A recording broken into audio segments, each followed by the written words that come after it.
Welcome to Conversations That Matter, a policy-driven conversation with local leaders about issues that really affect the quality of life in Kern County. I'm Michael Turnipseed, Executive Director of the Kern County Taxpayers Association, your host. And our guest today is Lorelei Oviatt, the county's Director of Planning and Natural Resources. Welcome, Lorelei. Thank you, Mike. It's very exciting to be here today. So, who is Lorelei Oviatt, and how did you get to where you are in the planning world? So I have a degree in sociology and philosophy, and that translates well into planning. I also have a master's degree in public administration from Cal State Bakersfield. But none of that prepares you for working in the planning and government arena. What prepares you is actually getting the job, starting the work, and actually working with communities, elected officials, and all the different people who are involved in these kinds of things, and learning through the years how to resolve issues, how to get people into a conversation, and hopefully at the end of it you have communities that thrive. Well said. Under your leadership, the county's had many large, complex projects. You've done solar, wind, petroleum. What motivated, obviously, you in Kern County to undertake such large-scale projects that virtually nobody's done anywhere else? And how was that process?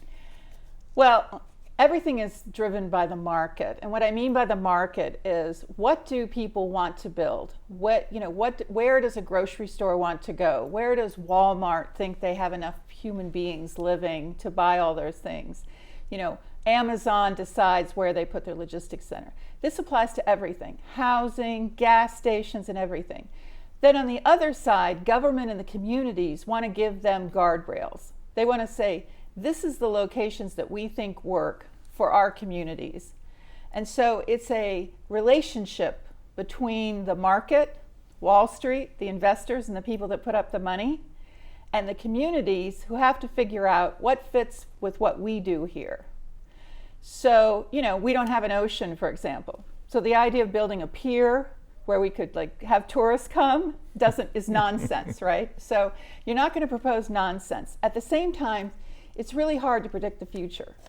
So what we've done in Kern County is we've taken our natural resources and we've taken the natural skills that people have here and the tradition we have in agriculture, energy, oil, farming, and all of these other things. And we've looked into the future at how those skills could be transferred. And then on top of that is luck. So when we had a recession in 2008, which I'm sure everybody remembers, we had 23 to 26% unemployment rate. Just for everyone to put that in perspective, the employment rate should be about 7 to 9% when it's bad. This was 23 to 26% of people who could be employed were unemployed. And it happened that we already had wind from the 80s, and we got this new transmission line. So we got to work, and we learned what things fit for us, what things don't, and we put thousands of people to work in solar and wind through the recession, along with putting people to work in oil and agriculture. That actually got us through that, and it taught us a lot about what do you do with a new industry.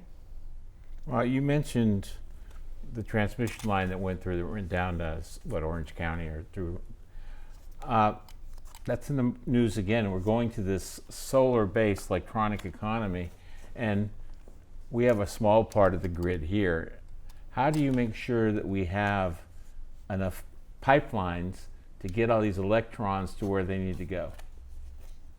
Well, I think that's a good question, but it's not local government that figures that out. Okay, it's the state government. It's a question we have. If it takes 15 years to build a new transmission line, 8 years to plan it, 8 years to build it, and we haven't done anything in 15 years, we have a lot of questions about this whole electrification initiative that's being pushed. Is it a good thing? Probably, but is it well planned out?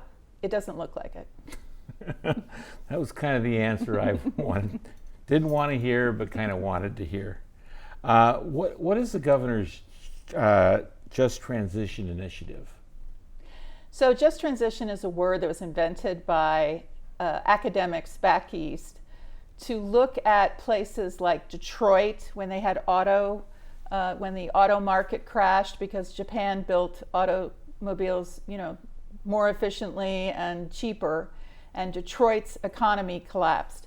It's also applied to things like Kentucky coal counties when they got pushed out coal. And the idea behind this is that a transition should not leave people behind, and that therefore you should make sure that the local communities are taken care of, that the workers find other work. And the truth is that it was a term that was invented by academics, and it has never worked.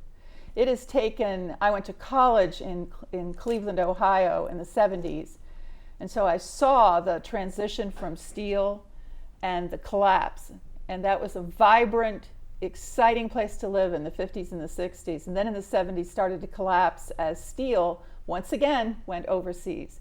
It has taken Cleveland and Columbus 50 years to get to where they are now, and they still haven't completely recovered. So when people say just transition to us here in Kern County, our reaction is to say, you want me to pick who I'm going to leave behind. That's really what you're talking about. Who are we throwing out of the boat? Some people will lose their jobs. Some people will get new jobs. We'd rather not talk about that. Let's talk about an evolution. Let's talk about making sure that everybody stays in the boat. Let's keep everybody in the boat. Let's figure it out. Let's evolve our energy. Let's go where Wall Street's going. Let's go where our companies are going. The idea that we have to transition, as a planner, I want to point out that it took almost 60 years to go from horses to cars. And they want to do it in 10. So I just think that word comes from a viewpoint of people who don't actually work on the ground and don't actually work in these kinds of arenas. That's what I think of it. So you mentioned the idea of people losing jobs. That's something we all should be concerned about, don't you think? Well, I think the idea that people are going to lose their jobs implies that they can't go anyplace else. I think it's more of an issue of, are we going to lose our population base? Remember that for every person who works in one industry, maybe someone else in their family also teaches at a school. Maybe someone else in their family also works in a hospital. When a family moves, or when people move out of an area, they take a lot of different skills with them, not just the one job. And Texas is booming. Louisiana is booming. The South is booming. The question that I constantly ask is, what makes you think people are going to want to be retrained? I think there are two issues here. One is, young people who are coming out of school, who are trying to figure out for themselves what they want to be and what their career path. Those are good things. And we have some of the best training programs here in Kern County from kindergarten on up to help work through that. And I applaud all of the funding that's flowing from the state and the federal government into that. But my job is to actually have a job at the end of that. Where are these new industries that they constantly talk about training people for? I don't have any hydrogen plants. I don't have any of those plants. And so we saw when we had this collapse in the 2008 collapse, we got all this money from the feds, and the community colleges did a brilliant job. Every 6 weeks, they were kicking out wind and solar people to work, changing professions. I didn't have any jobs. So there's a balancing act here that we need to constantly push the state and federal administration. Okay, what are you doing to help us with these new industries? If all you focus on is education, I'm going to have a lot of discouraged people who may have a new profession, but they're not going to conduct it here. They're going to go someplace else. Well, as we know about the push to get out of the petroleum business by the state, they kick in about $80 million a year in taxes to the county, plus the schools and other things. How are we going to replace that? So, in LA, which has this massive economy, $80 million is a rounding error. For the Kern County Board of Supervisors, and I know you've had other people on who actually spoke even more eloquently about this, Ryan Alsop in another conversation you did, but we only have $400 million of discretionary things that they can spend money as they need it. Libraries, Meals on Wheels, aging and adult services. So 80 million is a big hit. So the question is, we're looking at going where the oil companies are going. They are reinventing themselves into new kinds of clean energy that they can use the assets that we have in Kern County.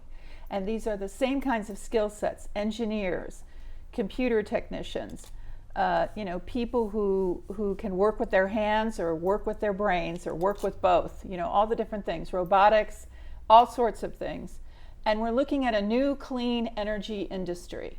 And so I am working my way through the first carbon capture and sequestration. These are permanent underground storage for CO2.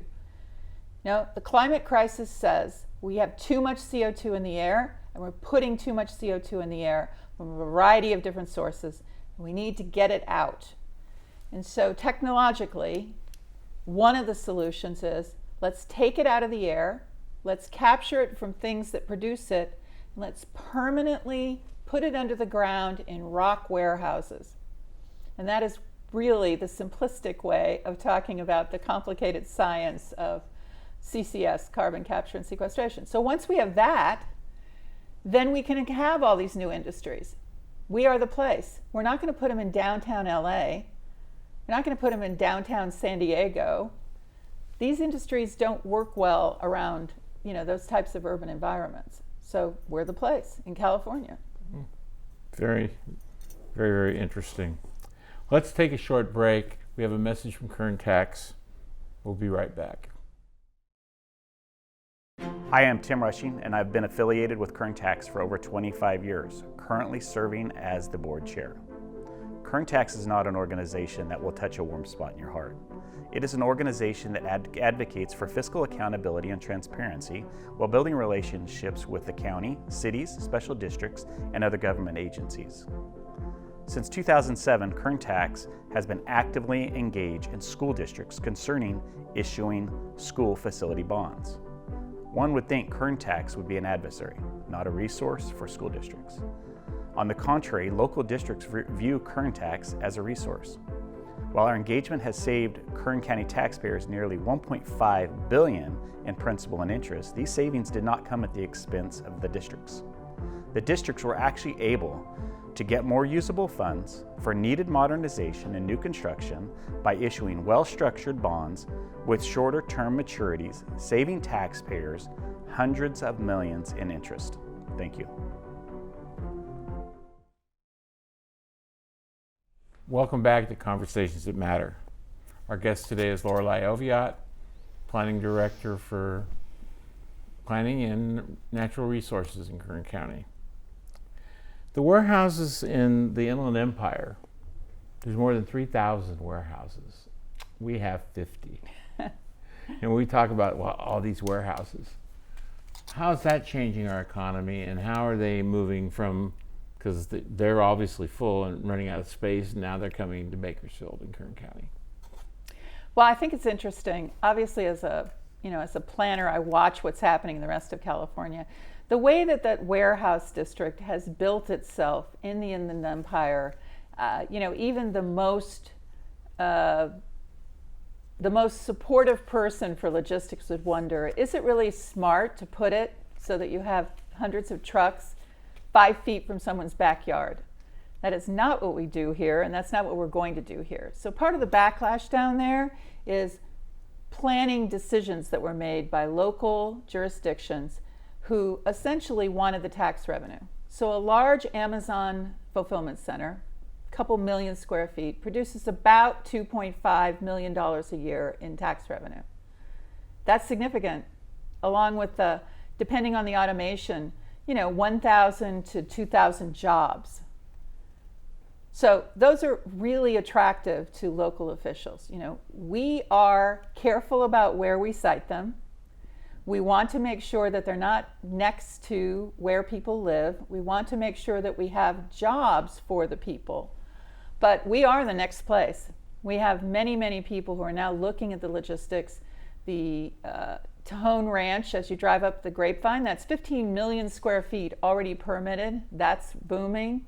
We are the next place. But let's be smart about it. Let's be careful where we put them. And let's make sure that they work for the communities, because these are jobs. You know, there are some people who complain that these, quote, aren't high quality jobs. I'm kind of an agnostic on it. When people want to work and they want that job, then that's their decision. And I think those companies like Amazon and others provide education benefits, they provide healthcare benefits. You can actually go to college on their dime.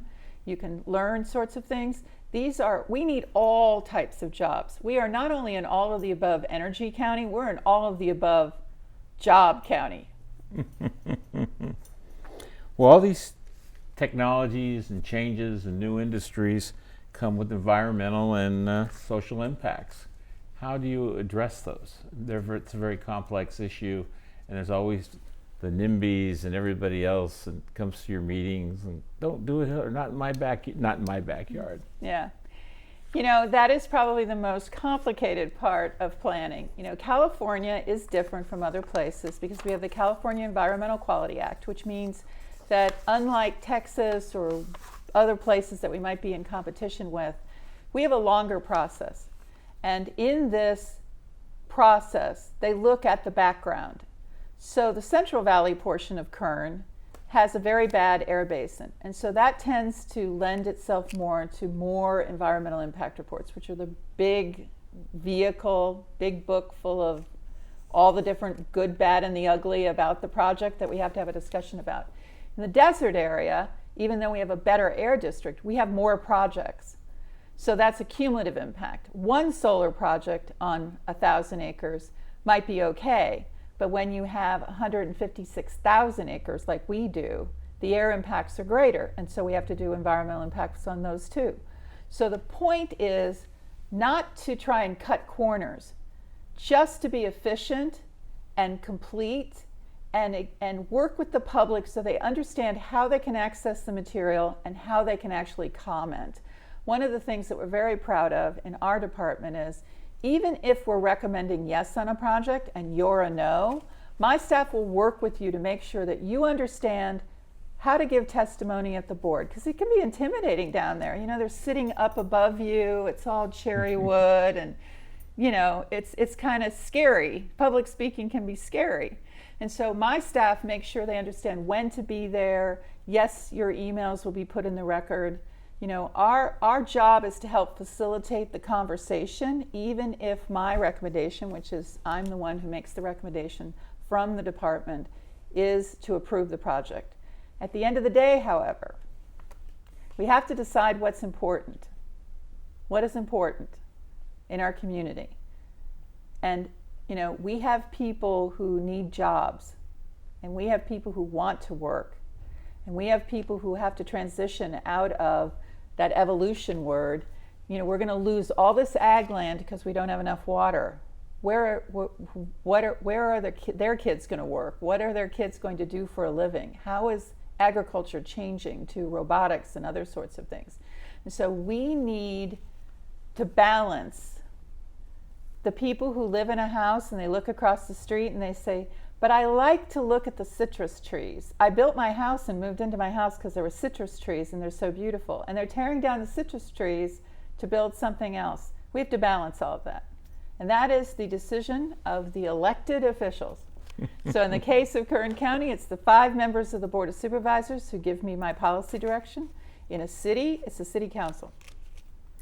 So in this new era of carbon capture and sequestration, nobody else in California with our rules is, you know, you're going into uncharted territory. But you seem to have done that before. So is this any different than wind and solar and the petroleum ones you've done in the past? Well, I'd say it's a little bit, it's actually not, we had already done wind, but yes, it's analogous to wind and solar. At the time that we had large-scale solar, which I mean like thousands of acres, the largest solar project in the world was only about 300 acres. So it wasn't like I had a guidebook. And I had all sorts of people telling us things. So part of what we do is we take all these comments, but we do look at the scientific information. Okay, we don't just rely on the developers who have a vested interest. There you go. They have a vested interest in, their position. We do talk to the science. We talk to the state agencies. There are experts, the water board experts, fish and wildlife for endangered species and other things, and we will sort our way through this. But in that respect, it's actually good that we're doing an environmental impact report, because it's something that people have time to look at and digest. And once again, it's supposed to have all the information, even the stuff we're not sure about. So if someone says, well, how do you know it's X not actually like this? I read this report in Holland about X. Well, we'll put it in the report. We'll do our best information to, answer that question, and we'll look at the best science. At the end of the day, there's always uncertainty. There's always uncertainty about everything. We need to reduce the risk. And so there are many things that we can do to reduce the risk. How close are these to houses? What kinds of automation do we have? What kinds of, what does the fire department say? These are all the things. And here in Kern County, we have one of the best fire departments. Okay, we have things here. We have chemicals. We have the Mojave Air and Spaceport where we put people into space. We have a very sophisticated government structure here. And so I feel confident that we can come up with conditions, but we might not make everybody happy. Brings me to the next question. Pipelines. You've been appointed to a national board or committee to advise the federal government on carbon and sequestration and all those things.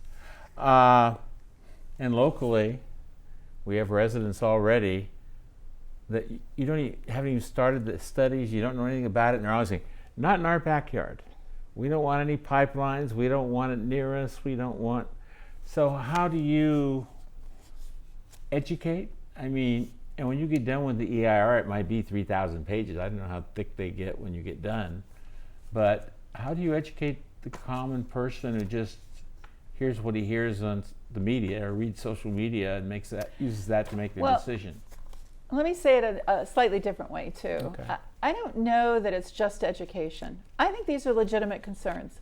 The trust for government is very low. The trust for, for-profit companies is probably lower than government in some cases, because these are people from outside who bring their money, they build something, and then they leave.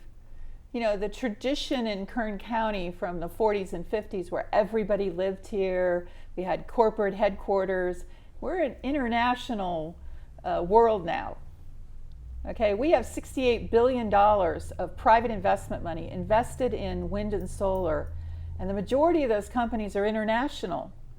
EDF from France, Berkshire Hathaway, which is one of the largest, Brookfield, one of the largest in the world. Okay, so this idea of the trust being because it's a company I know, I ran into him at the supermarket and I go to church with her, that's gone. So now the next level is conservative conditions. So for example, people are telling me, oh no, Lorelei, you could put CO2 pipelines in the middle of a residential street. We can make that safe.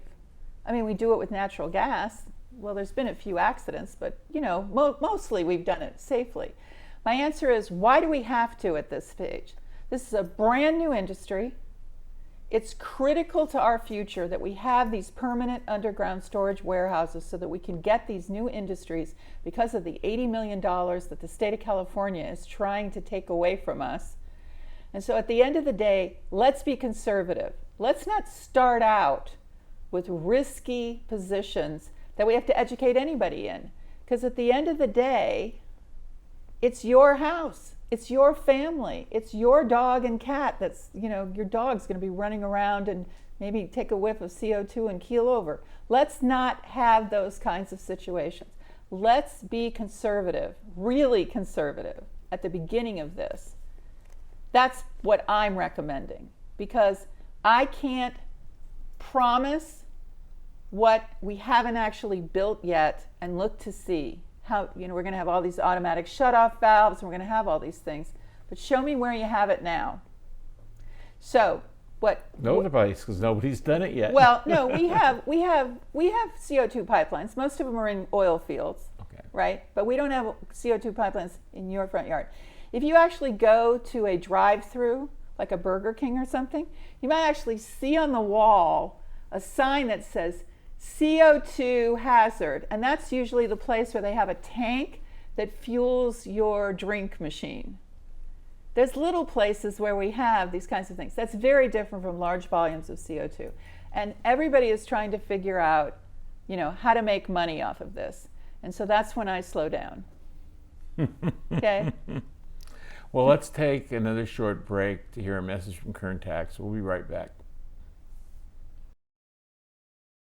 Hi, I'm Adam Cohen. I'm a board of director at Kern Tax. At Kern Tax, we believe in data-driven policy making. To do this, we engage community leaders and help support fact-based research on issues that matter to our community. Welcome back for a few more questions with Lorelei Oviatt, Kern County's Director of Planning and Natural Resources.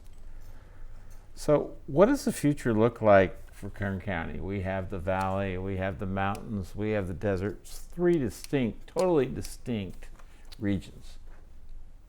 What's going to happen over the next 10 years, 20 years? Well, once again, we're kind of the quiet innovation county. That's who we are. Okay, Silicon Valley is the loud, brash, braggy innovation area, but we're the quiet ones. So in the desert, we have the Mojave Air and Spaceport, and what a lot of people don't know is that Northrop Grumman is heavily involved in aerospace out there, as well as across the county line in Lancaster and Palmdale. These are all the large next generation aircraft, aviation, and other sorts of aeronautics. Some of it is so secret we don't know what it is, but there's billions of dollars being invested out there and thousands of jobs.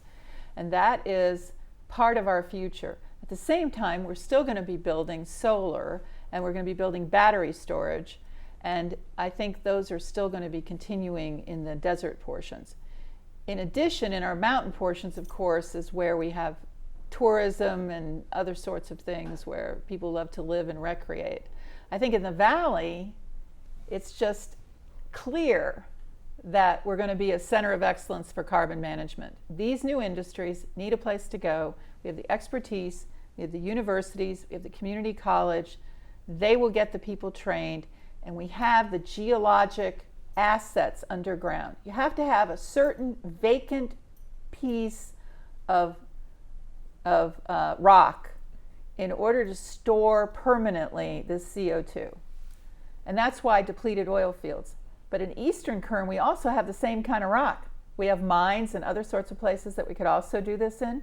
And that is what we do. We take these ideas and we look at what fits. Now, there's some things that people are suggesting which don't quite fit. An example, why don't you recycle solar panels? Well, because it's a pretty nasty business, actually. They have a lot of chemicals in them. We think that you should ship them back to someone else. And that's just replicating kind of this idea that Kern County is wide open and you're the desert, so you should just do all these kind of like not very nice things. We're going to be careful. We're going to continue. We want the high quality jobs. We want the technology jobs. We want those types of future. We don't want to be another Exide battery. That's exactly capital. right. That's exactly right. That's a very good example. Just to finish here, what's the most important thing you've learned in your years of wading through the bureaucracy in Kern County and getting all these projects done?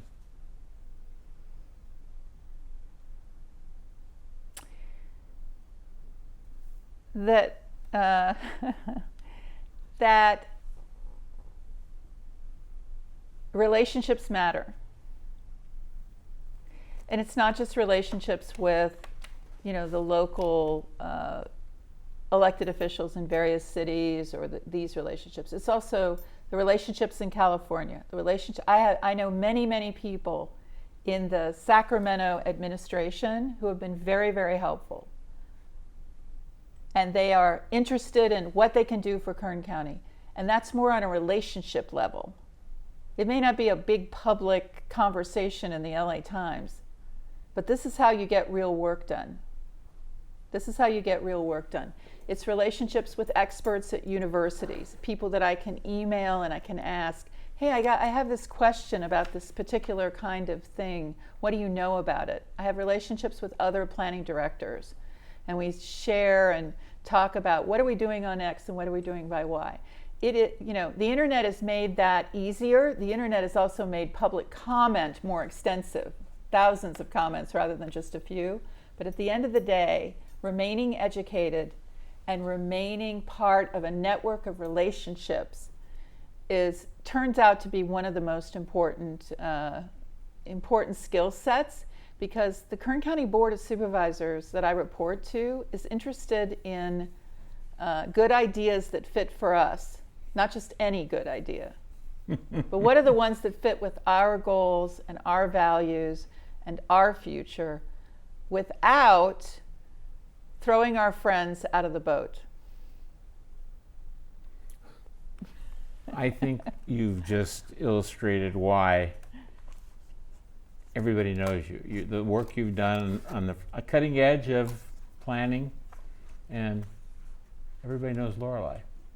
I think it's because I have a unique first name. That's what I really think it is. I think it is. Unique names. I know how that goes. You know how that goes.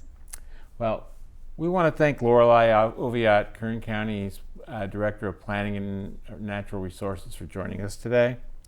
We also want to thank the video production class at CTEC at the Kern High School District, especially Director Lisa Kirch and her students for the video production services we've used today. More importantly, we want to thank the viewers who took the time to watch us today in our broadcast, and hope you stay tuned. We hope if you have any questions, contact Kern Tax either by email at Kern Tax or Kern Taxpayers, or visit our webpage, www.kerntaxpayers.org. Thanks for watching.